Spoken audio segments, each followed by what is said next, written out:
Hello students, this is Aarti. Welcome to the channel Chemophile Education. And आज की class में हम डिस्कस करने वाले हैं theoretical part of the chapter structure of atom. तो स्ट्रक्चर ऑफ एटम को हम पूरा लेंगे थ्योरी की। एटम का जो स्ट्रक्चर है किस तरह से आ रहा है, starting from the Thompson model, last में हम फाइनलाइज्ड क्वांटाइज्ड जो मॉडल होता है क्वांटम मैकेनिकल मॉडल तक हम पूरा कवर अप करेंगे, बिल्कुल एक स्टोरी के फॉर्म में कि किस तरह से हमारे पास एक क्वांटम मैकेनिकल मॉडल आता है। तो देखिए स्टार्ट करते हैं। ये पूरा बेसिक इसका ओवरव्यू है। सबसे पहले थॉमसन आया था, उसने अपना एटम के बारे में कुछ बताया कि एटम इस तरह से होता है। फिर उसके बाद रदरफोर्ड का मॉडल आया था।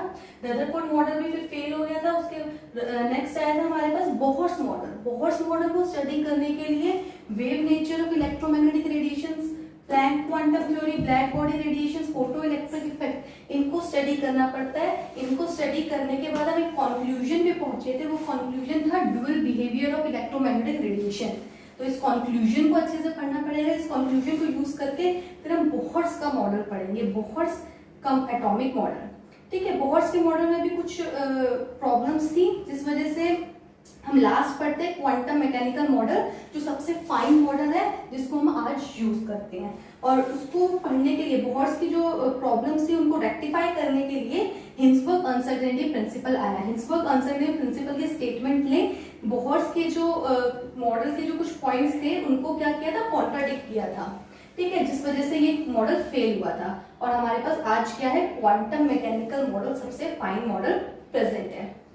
तो धीरे धीरे स्टडी करते हैं इन सब चीजों को। यही है इस पूरे चैप्टर में, स्ट्रक्चर ऑफ एटम में। बहुत ही इजी चैप्टर है। इसको बहुत एक स्टोरी फॉर्म में एक इजी मैनर में हम इसको स्टडी करने वाले हैं। तो लेट्स हम जल्दी से स्टार्ट करते हैं विदाउट वेस्टिंग एनी टाइम। ठीक है, तो देखिए थॉमसन मॉडल ऑफ एटम, ये बहुत छोटा सा है, पढ़ लेते हैं इसको। Thomson model of atom, Thomson क्या कहता है कि जो एटम होता है वो कैसा है, स्फेरिकल है। और उसने क्या बनाया, स्फेरिकल है और इसमें बीच बीच में नेगेटिव चार्ज प्रेजेंट है। नेगेटिव चार्ज प्रेजेंट, जो पोर्शन इसके अंदर फिल्ड है ये सब क्या होगा, पॉजिटिव चार्ज। ये पॉजिटिव चार्ज और ये जो हमारे पास है ये है नेगेटिव चार्ज। तो इट्स जस्ट लाइक, इसने बोला कि जो एटम का स्ट्रक्चर होता है वो बिल्कुल वाटरमेलन की जैसा होता है। वाटरमेलन आपने देखा है ना, वाटरमेलन के अंदर जो सीड्स होते हैं वो कैसे होंगे, वो नेगेटिवली चार्ज हो गए। और जो उसकी पुडिंग होती है, पूरी अंदर का जो रेड वाला पोर्शन है वो सारा क्या कंक्लूड कर रहा है, उस सब में पॉजिटिव चार्ज प्रेजेंट होता है। इस तरह से थॉमसन ने क्या बताया, इसने न्यूट्रलिटी के बारे में बताया। हमें कोई पॉइंट अगर इसका ध्यान रखना है तो एक चीज कि इसने क्या बताया, न्यूट्रलिटी। इसने ये बता दिया कि जो एटम होता है न्यूट्रल है, पॉजिटिव और नेगेटिव साथ में रहते हैं, साथ में मिला के ये क्या बना लेते हैं, इस एटम को न्यूट्रल बनाते हैं। तो इसका एक ही पॉइंट था, इसने क्या बताया, न्यूट्रलिटी को। लेकिन जब हम रदरफोर्ड मॉडल पढ़ेंगे तो आपको पता लगेगा जो इसका मॉडल था ये बिल्कुल कंप्लीट फेलियर था। एटम का स्ट्रक्चर बिल्कुल भी ऐसा नहीं होता। रदरफोर्ड के एक्सपेरिमेंट ने प्रूव कर दिया था कि एटम ऐसा नहीं होता। तो जल्दी से हम आगे मूव करते हैं, बहुत इंपॉर्टेंट नहीं है ये, बस आपको ये ध्यान रखना है। इसने क्या एक्सप्लेन किया था, neutrality of atom was explained by him. अब हम रदरफोर्ड पे आते हैं जो कि ज्यादा इंपॉर्टेंट है। ठीक है, कंपैरेटिवली। और बाकी यहाँ से जो सारी चीजें चलेंगी ये ज्यादा इंपॉर्टेंट होगी। वेव नेचर, प्लैंक्स, बोहर्स का model, photo electric, Heisenberg quantum mechanical model. आपके competitive exam as well as CBSE में यहीं से क्वेश्चन आएगा। ठीक है, तो जल्दी से स्टडी करते हैं। तो रदरफोर्ड ने क्या बोला, ये सारा है किसका एक्सपेरिमेंट, रदरफोर्ड का। रदरफोर्ड ने पहले तो एक्सपेरिमेंट किया, कुछ भी बोलने से पहले, अपनी थ्योरी देने से पहले एक्सपेरिमेंट किया। उसने क्या किया, एक सोर्स लगाया जहां से अल्फा पार्टिकल कॉन्टिन्यूसली निकल रहे थे। अल्फा पार्टिकल्स हमारे पास क्या थे, हीलियम 2 पॉजिटिव के जो आयन बना, हीलियम में से 2 इलेक्ट्रॉन्स निकाल दिए, हीलियम +2, ये हमारे पास अल्फा पार्टिकल्स हैं। These are alpha particles. तो अल्फा पार्टिकल्स को हम किस पे डाल रहे हैं, अल्फा पार्टिकल्स को हम डाल रहे हैं गोल्ड की बहुत पतली सी, हमने फॉइल लिया, गोल्ड की बहुत पतली सी लेयर हमने इधर लगा दी और साइड्स में उसके हमने क्या खड़ा कर दिया, वॉल लाइक स्ट्रक्चर थोड़ा सा खड़ा कर दिया, जिसको हम फोटोग्राफिक प्लेट बोल रहे हैं। ठीक है, तो होता क्या है, अल्फा पार्टिकल्स जो होते हैं वो एक्सपेरिमेंट में देखता है कि most of the alpha particles, 90 to 95% alpha particles क्या कर रहे थे, शीट को क्रॉस करके इस फोटोग्राफिक प्लेट पे टकरा रहे थे। फोटोग्राफिक प्लेट इसलिए लगाई है सो दैट जब भी अल्फा पार्टिकल इस पे टकराएगा तो एक शाइनी, एक फ्लोरोसेंट अपीयर होगी। ठीक है। तो हमने देखा कि 90 to 95% most of the alpha particles जो थे वो क्रॉस कर पा रहे थे इस फॉइल को, ठीक है। कुछ पार्टिकल्स ऐसे थे जो डिफ्लेक्ट बैक हो रहे थे। ये इस तरह से इसने अपना एक्सपेरिमेंट सेटअप किया था। तो एक्सपेरिमेंट सेटअप करा तो उसको अब मैं थोड़ा सा जूम करके देखो, मैं इसमें दिखा रही हूँ आपको। ये जो गोल्ड फॉइल है ये बड़े कर देते हैं, इसमें एटम की ये लेयर्स हो गई। तो ये अल्फा पार्टिकल्स है। तो alpha particles, most of the alpha particles उसमें से क्या निकल रहे हैं, बाहर निकल रहे हैं, ठीक है। और कुछ पार्टिकल्स इस तरह से डिफ्लेक्ट हो गए, किसी एंगल पे बेंड हो गए। ये देखिए डिफ्लेक्ट हो गया, ये भी स्लाइटली डिफ्लेक्ट हो रहा है, देख। और मोस्ट ऑफ द रेज जो है वो सीधी निकल रही है, ठीक है। मोस्ट ऑफ द रेज जो है वो सीधी सीधी जा रही है। तो इससे हमें क्या पता लगा, रदरफोर्ड ने सोचा कि एटम का स्ट्रक्चर कैसा होना चाहिए। तो ये उसकी ऑब्जर्वेशन थी, इसने एक्सपेरिमेंट किया और ऑब्जर्वेशन लिखी कि most of the alpha particles जो थे वो पास हो पा रहे थे बिना किसी रुकावट के। स्मॉल फ्रैक्शन जो थी वो डिफ्लेक्ट हो रही थी किसी एंगल से। थोड़ा सा जो पार्टिकल्स से हमने देखा ना, उसने देखा कि कुछ तो किसी एंगल पे डिफ्लेक्ट हो रहे थे। और वेरी फ्यू पार्टिकल्स, कुछ पार्टिकल ऐसे भी थे जो टकरा रहे थे पॉइंट्स को, बिल्कुल एज इट इज वापस आ रहे थे, ठीक है। तो उसने इससे क्या कंक्लूजन निकाली, देखो बहुत सारे अल्फा पार्टिकल्स पास हो रहे हैं, इट मींस खाली जगह है तभी तो पास हो पा रहे हैं। अगर आपकी विंडो से क्या है कॉन्टिन्यूअसली सनरेज आ रही है, इट मींस आपकी विंडोज में क्या है बहुत सारे होल्स हैं, तभी तो विंडो के थ्रू क्या हो रहा है, सनरेज पास हो रही है। तो इट मींस एटम का जो स्पेस है वो most of the spaces empty. ये उसकी क्या थी कंक्लूजन हो गई। इस पॉइंट से हमें पता लगा कि एटम का बहुत सारा स्पेस जो है खाली है। फिर स्मॉल फ्रैक्शन डिफ्लेक्ट हो रही थी, इससे हमें पता लगा कि डिफ्लेक्शन कब होगी। देखिए अल्फा पार्टिकल क्या है, पॉजिटिवली चार्ज पार्टिकल है। डिफ्लेक्ट ये तभी होगा जब ये पॉजिटिव किसी चीज से टकराएगा, पॉजिटिव के बीच में रिपल्शन होने की वजह से डिफ्लेक्ट बैक होगा। तो इट मींस एटम के अंदर जो पॉजिटिव वाला पार्ट है वो बहुत ही थोड़ा सा है, क्योंकि फ्यू रेज ही डिफ्लेक्ट हो रही थी। इट मींस जो पॉजिटिव चार्ज वाला पार्टिकल है थोड़े ही स्पेस में आया हुआ है। वेरी फ्यू पार्टिकल्स जो बाउंस बैक हो रहे थे, वो बाउंस बैक कब हो रहे होंगे, देखिए डिफ्लेक्ट तो तब हो रहे होंगे जब पॉजिटिव के पास से गुजर रहे होंगे रेज, तो वो डिफ्लेक्ट बैक। कोई भी रेज जैसे पॉजिटिव के पास से गुजरी होगी तो वो डिफ्लेक्ट बैक हो गई। और बाउंस बैक कब हुई होगी, जब वो एग्जैक्टली क्या होगा, किसी न्यूक्लियस से, मान लो एग्जैक्टली ये रे आती है इस न्यूक्लियस से टकराती है, तो ये क्या होगा, ये बाउंस बैक हो जाएगी, वापस आ जाएगी। इंस्टेड ये जाए रिपल्शन से क्या हो जाएगी, पीछे वापस हो जाएगी। तो इट मींस जो न्यूक्लियस का जो वॉल्यूम होता है वो बहुत ही छोटा होता है। कितना छोटा, आप ऐसा समझ सकते हैं, एक क्रिकेट ग्राउंड में बीच में क्रिकेट वाली बॉल सेंटर में अगर आपने रख दी तो वो बॉल जो होगा वो मैं क्या बोलूंगी, पॉजिटिव चार्ज स्फीयर है जिसको हम न्यूक्लियस बोलेंगे, ठीक है। वो न्यूक्लियस हो गया। और जो बाकी जो पूरा प्लेग्राउंड होगा वो क्या होगा, वो एटम का एम्प्टी स्पेस होगा, ठीक है, जिसमें इलेक्ट्रॉन्स घूम रहे होंगे, ठीक है। तो most of the space empty. और जो पॉजिटिव चार्ज है जिसमें मास कॉन्सेंट्रेटेड होता है न्यूक्लियस का, छोटे वाला सबसे पार्ट, वो इतना छोटा है, मतलब आप लगा सकते हो वो 1/1000 टाइम्स क्या होगा, छोटा होता है compare to volume of atom. तो बहुत छोटे स्पेस ऑक्यूपाई करता है। तो यहाँ से ये रदरफोर्ड के एक्सपेरिमेंट से हमने अपने दिमाग में एक पिक्चर बना पाए एटम की, कि एटम किस तरह से दिखेगा, छोटा जो पॉजिटिव पार्ट है वो, और एटम का मोस्ट ऑफ द स्पेस क्या है, एम्प्टी, जिसमें इलेक्ट्रॉन्स घूम रहे होंगे हाई स्पीड से एक फिक्स्ड ऑर्बिटल्स में। तो इस तरह से हमने एक इमेज अपनी सेटअप करी। तो रदरफोर्ड ने कुछ पॉइंट्स दिए कि एटम इस तरह से दिखता है। तो उसकी जो पिक्चर थी स्ट्रक्चर ऑफ एटम की, वो कुछ इस तरह से थी। और पॉजिटिवली चार्ज बॉडी, जो स्मॉल जो बॉडी होगी जिसको हम क्या बोलते हैं, न्यूक्लियस बोलते हैं। जो पॉजिटिवली चार्ज बॉडी होती है उसको उसने नाम दिया न्यूक्लियस, ठीक है। उसके बाद उसने बोला इलेक्ट्रॉन्स जो है न्यूक्लियस के आसपास घूमते रहते हैं एक फिक्स्ड पाथ पे, जिसको उसने नाम दिया ऑर्बिट, ठीक है। तो ऑर्बिट वर्ड अभी ध्यान रखना, आपको याद भी होता है, लेकिन अभी धीरे धीरे क्वांटम मैकेनिकल मॉडल तक पहुंचते पहुंचते मैं आपको इस ऑर्बिट को चेंज करा दूंगी वर्ड ऑर्बिटल में किस तरह से, तो आपको क्लियर होना चाहिए। तो आप इसको ध्यान रखेंगे। उसने बोला कि फिक्स एक पाथ पे मूव कर रहे हैं अराउंड द न्यूक्लियस, जिसका नाम, उस पाथ का नाम दिया उसको ऑर्बिट, ठीक है। फिर उसने बोला कि इलेक्ट्रॉन्स और प्रोटॉन्स जो है क्यों जुड़े हुए हैं, क्यों बाउंडेड है, क्योंकि प्रोटॉन और इलेक्ट्रॉन के बीच में इलेक्ट्रोस्टैटिक फोर्स ऑफ अट्रैक्शन होता है, क्योंकि ये दोनों क्या है, अपोजिटली चार्ज्ड है, ठीक है। ड्रॉबैक इसका क्या आया, स्टेबिलिटी ऑफ एटम को एक्सप्लेन नहीं कर पाया। देखिए ये बहुत इंटरेस्टिंग पॉइंट है, आपने थोड़ी बहुत फिजिक्स पढ़ी होगी, अगर नहीं भी पढ़ी तो कोई बात नहीं, मैं बता रही हूँ आपको।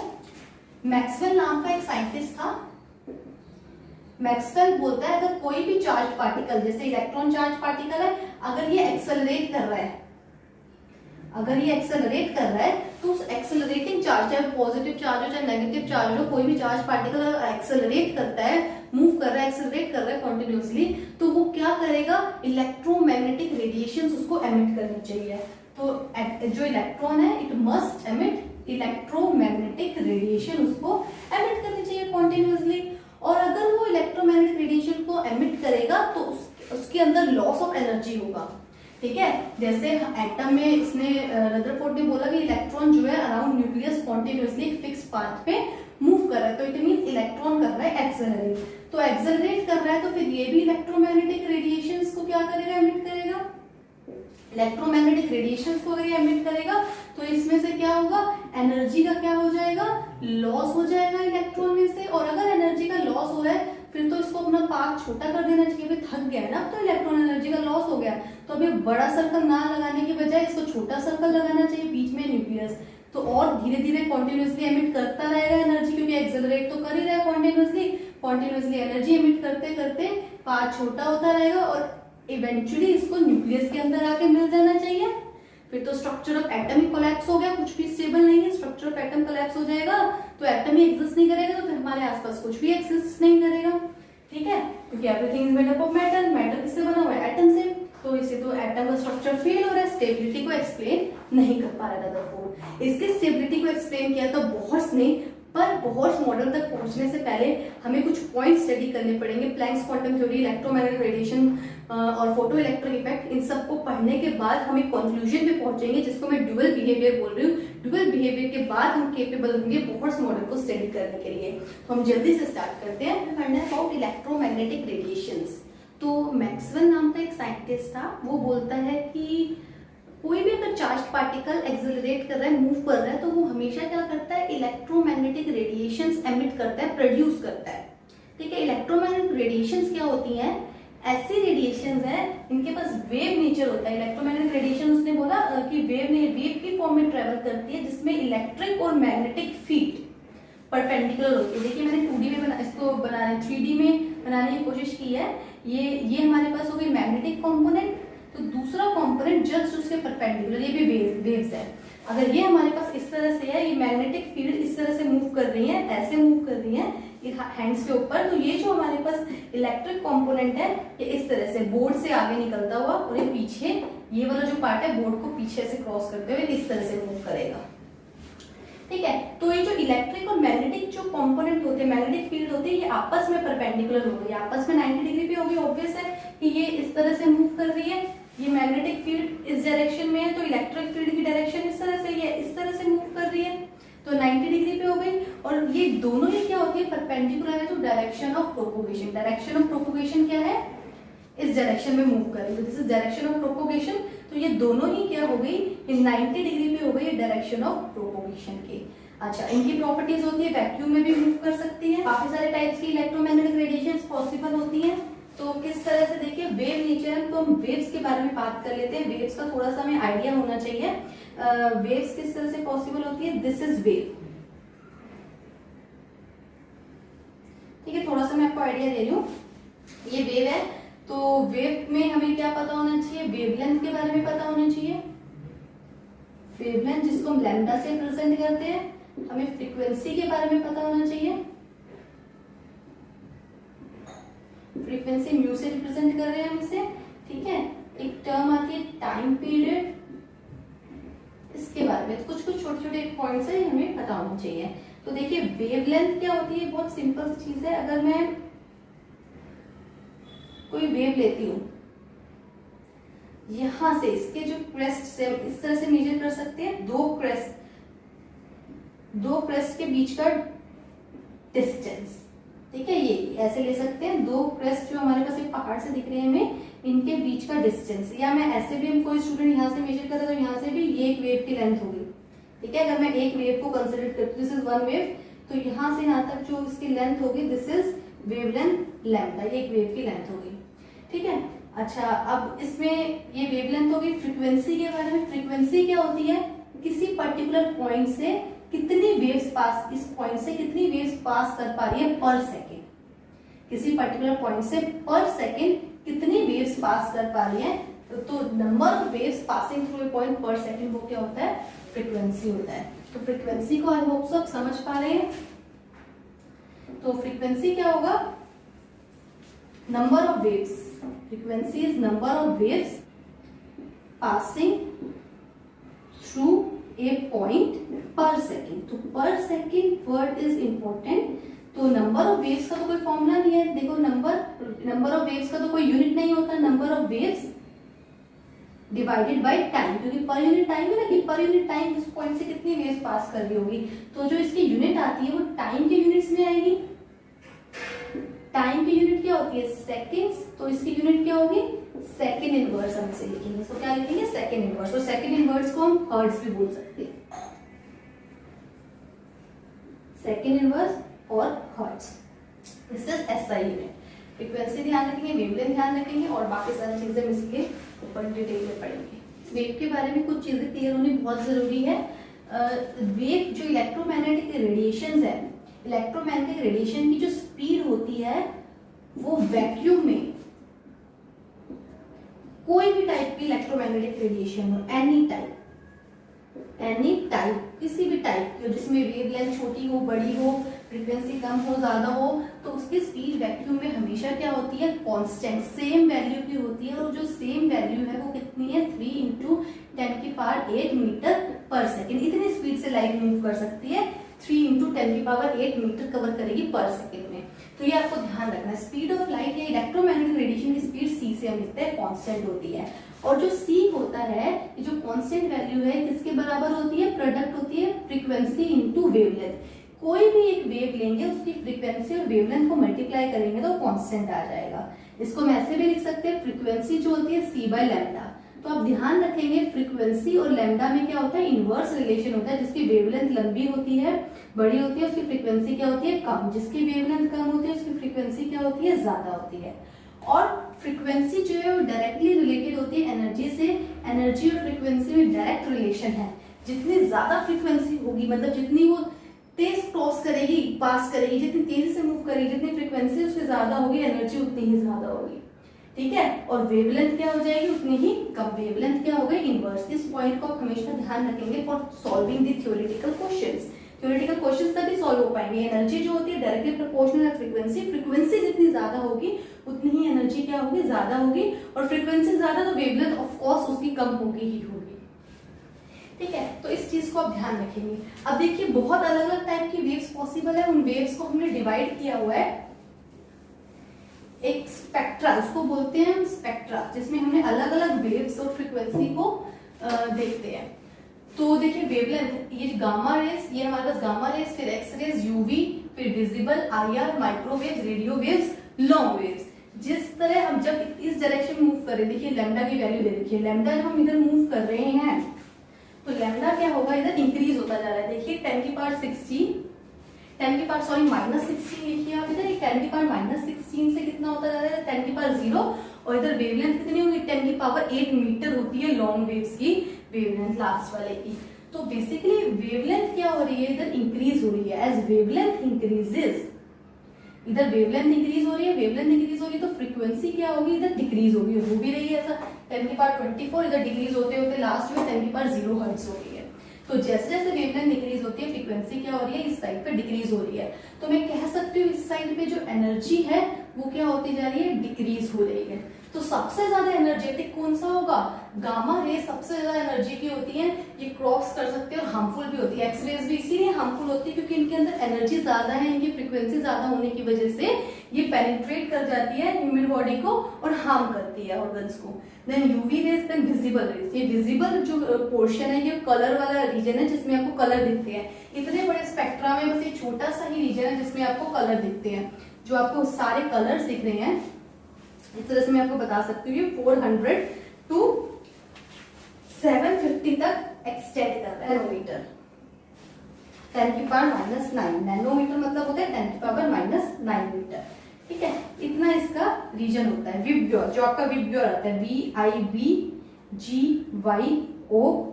इधर violet, indigo, blue, green, yellow, orange, ये लास्ट रेड कलर।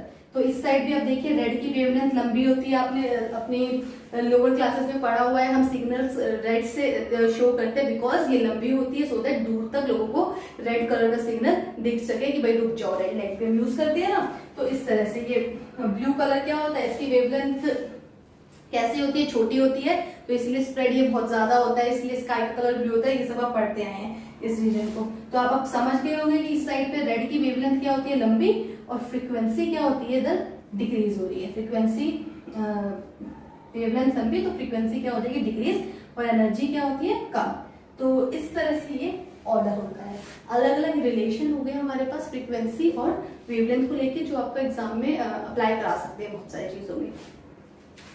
ठीक है, तो नेक्स्ट हम मूव करते हैं जल्दी से। आज हमें थ्योरेटिकल पार्ट कवर अप करना है। नेक्स्ट क्लास में हम इसके क्या लेंगे, कैलकुलेटिव पार्ट हम इसका सॉल्व करेंगे, डेरिवेशंस एंड न्यूमेरिकल्स। नेक्स्ट हमारे पास आता है प्लैंक्स। प्लैंक्स की थ्योरी क्या कहती है, देखो प्लैंक्स तो बिल्कुल ही अलग डायरेक्शन में चला गया था। प्लैंक ने बोला कि जो इलेक्ट्रोमैग्नेटिक रेडिएशंस होते हैं, जो एनर्जी होती है in form of electromagnetic radiations, वो वेव्स नहीं होती, वो कॉन्टिन्यूअसली नहीं ट्रेवल कर सकती, बल्कि वो क्या होती है, डिस्क्रीट क्वांटिटीज होती है। वेव ना होकर क्या होगी, डिस्क्रीट क्वांटिटीज होती है। उसने साफ साफ बोला कि जो एटम्स और मॉलिक्यूल्स है वो एमिट करेंगे एनर्जी एमिट हो रही है, एनर्जी ही तो है इलेक्ट्रोमैग्नेटिक वेव रेडिएशन जिसको हम बोल रहे हैं।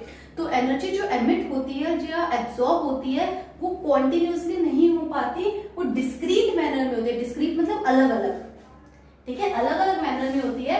और उस डिस्क्रीट मैनर, जो छोटा सा हमारे पास जो अलग अलग एक पार्ट हो गया, एक पार्ट को हम क्या बोलेंगे, क्वांटम।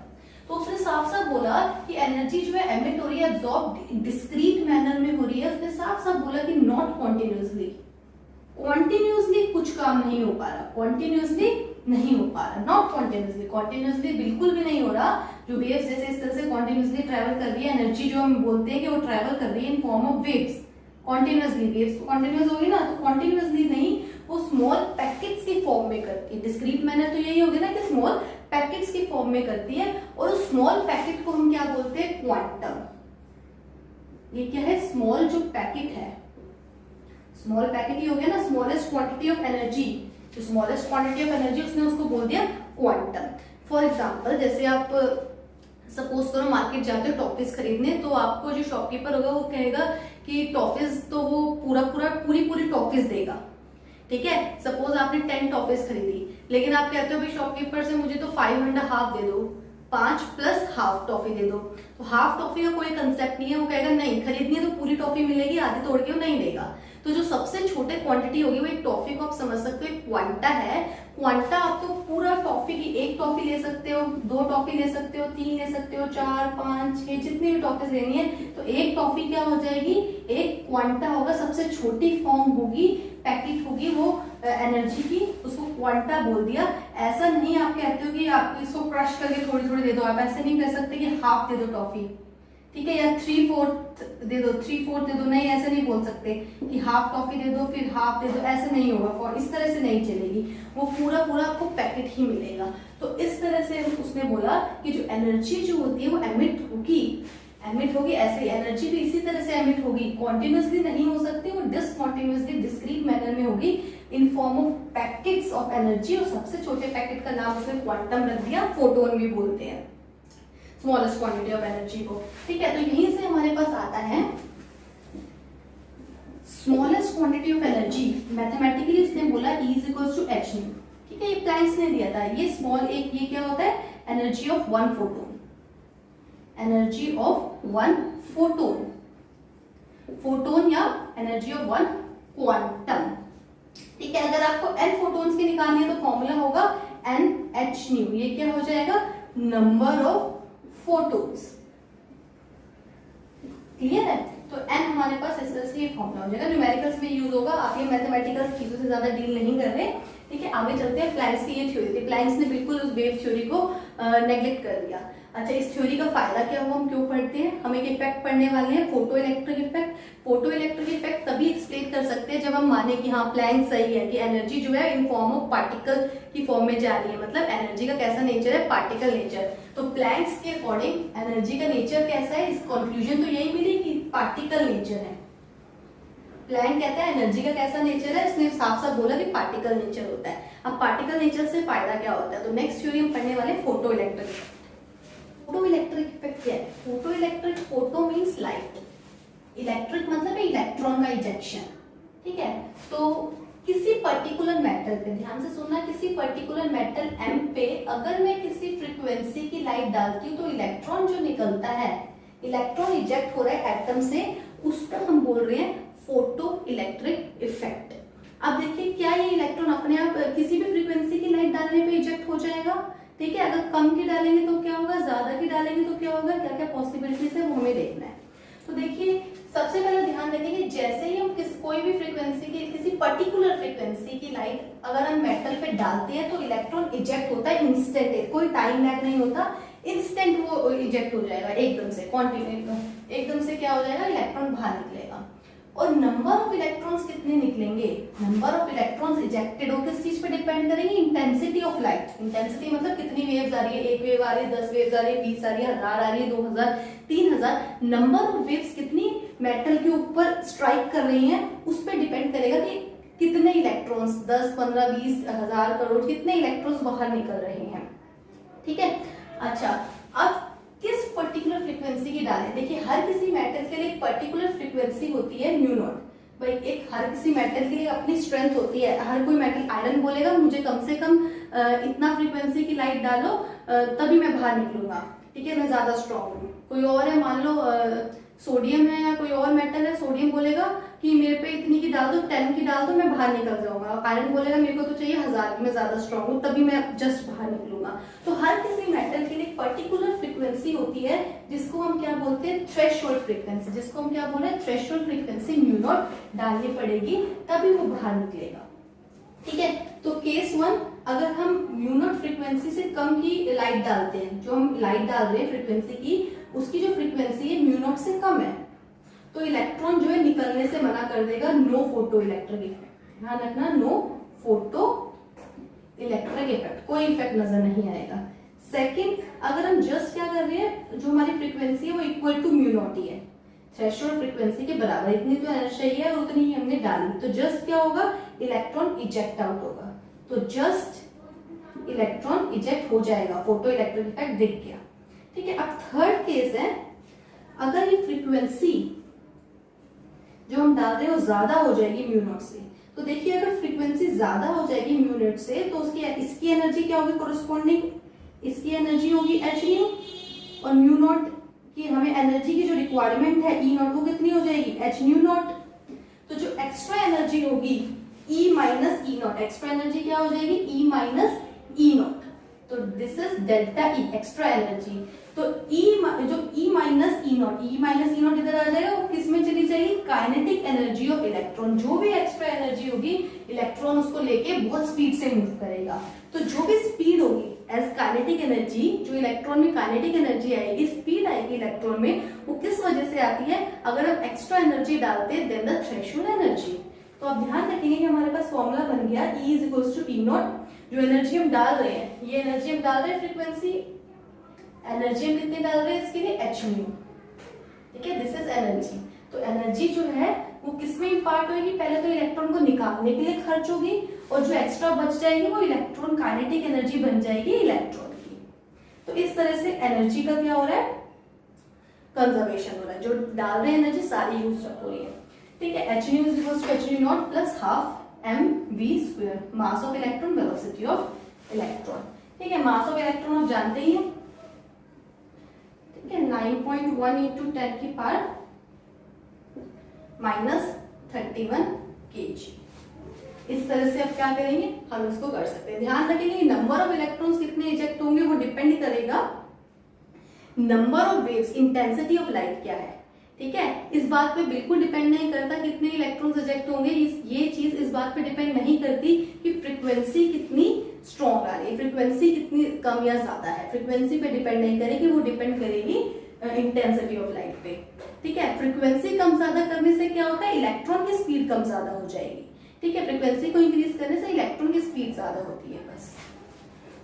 होप सो आप इसको अप्लाई कर पाएंगे, ठीक है। अभी हम थ्योरेटिकल पार्ट से डील कर रहे हैं, तो नेक्स्ट पार्ट अब हमें बोहर्स पे आना है, डुअल नेचर भर के बोहर्स पे आना है, ठीक है। देखिए स्टूडेंट्स, पहले तो हमने पढ़ा कि लाइट का कैसा नेचर है, वेव नेचर होता है।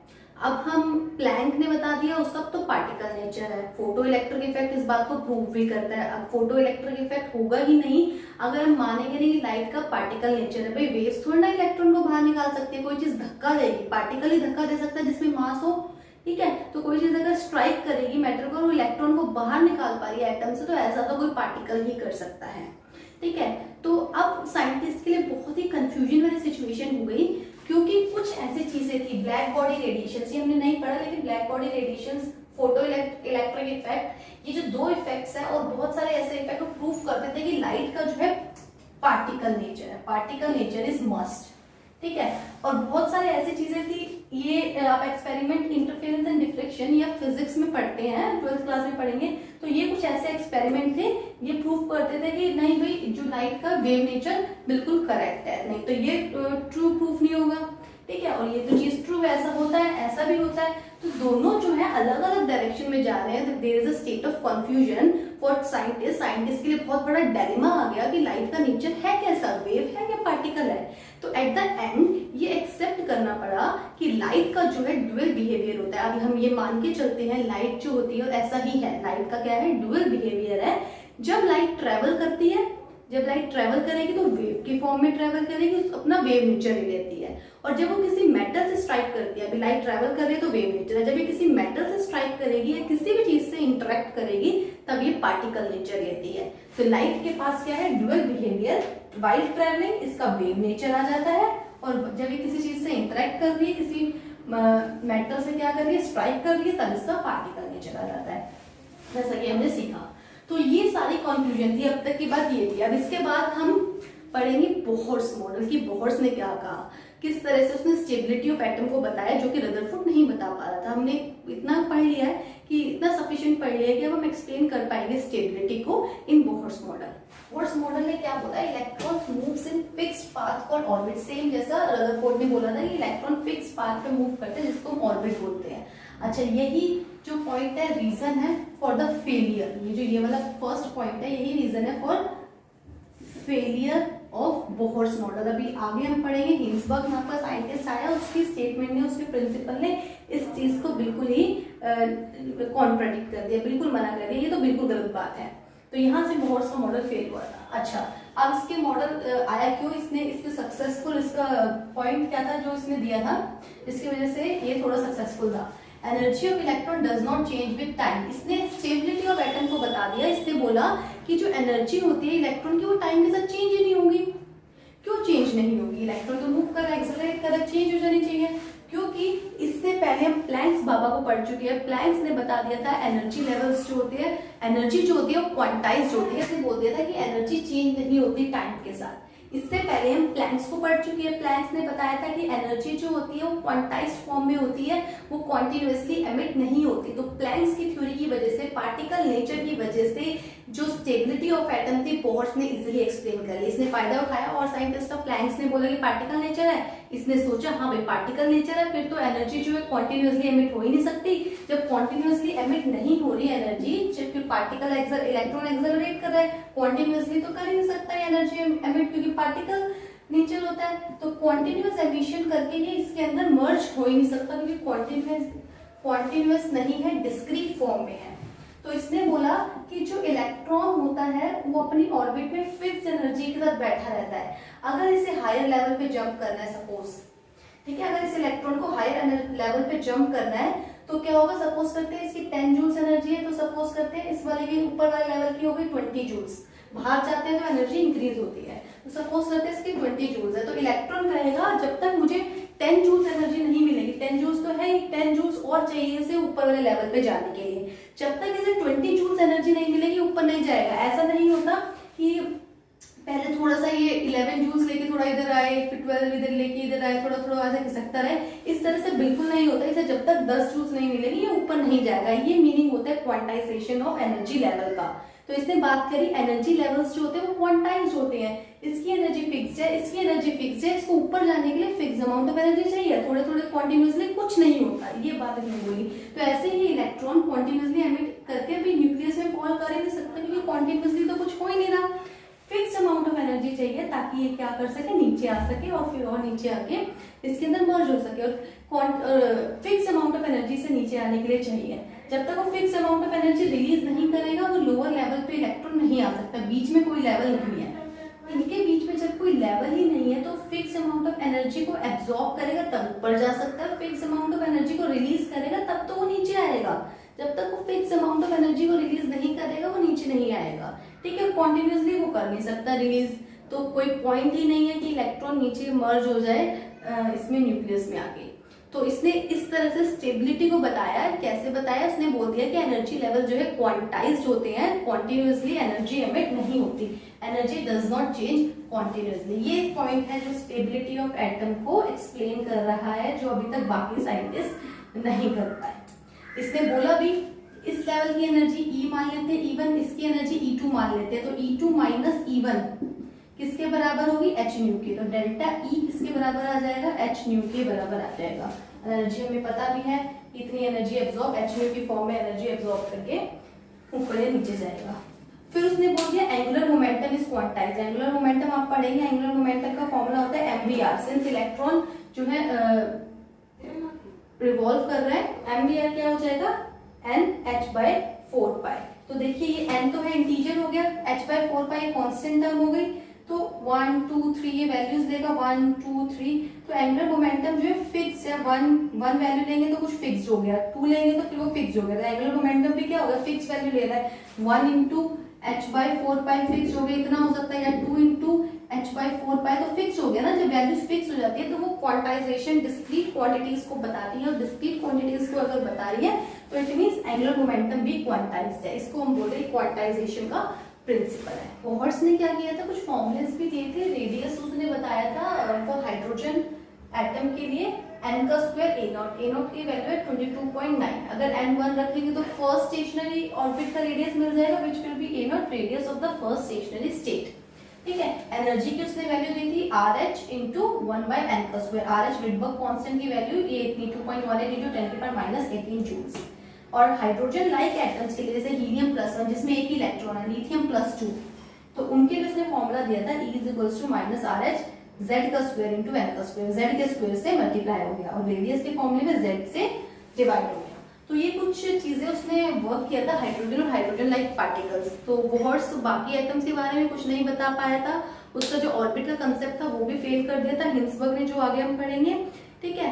और हाइड्रोजन स्पेक्ट्रा डबलेट के बारे में नहीं बता पाया था। जीमैन इफेक्ट हमें नहीं पढ़ना, स्प्लिटिंग हो जाती है लाइंस की in presence of electric field, ये भी वो एक्सप्लेन नहीं कर पाया था। ये सब इसकी ड्रॉबैक्स है, हमें नहीं पढ़नी डिटेल में, लेकिन हमें पता होना चाहिए ड्रॉबैक्स है, ठीक है। तो ये चीजें वो नहीं कर पाया था। आगे वाली चीजें हम नेक्स्ट क्लास में कवर अप करेंगे। ये इसका हिंसबर्ग प्रिंसिपल, इसके फेलियर्स, इसका significance of Heisenberg and quantum mechanical model to be discussed in next class, because ये क्लास अदरवाइज लंबी हो जाएगी। आई होप सो आपको ये जो मैंने रिवाइज कराया आपको कुछ समझ आया होगा। एंड ये मैंने सब NCERT CBSE point of view से कराया है। नेक्स्ट क्लास में हम इसके फॉर्मुलेज वगैरह अलग से हम करेंगे जो कॉम्पिटिटिव एरिया को कवर अप करेगा, ठीक है। आई होप सो आपको समझ आया हो।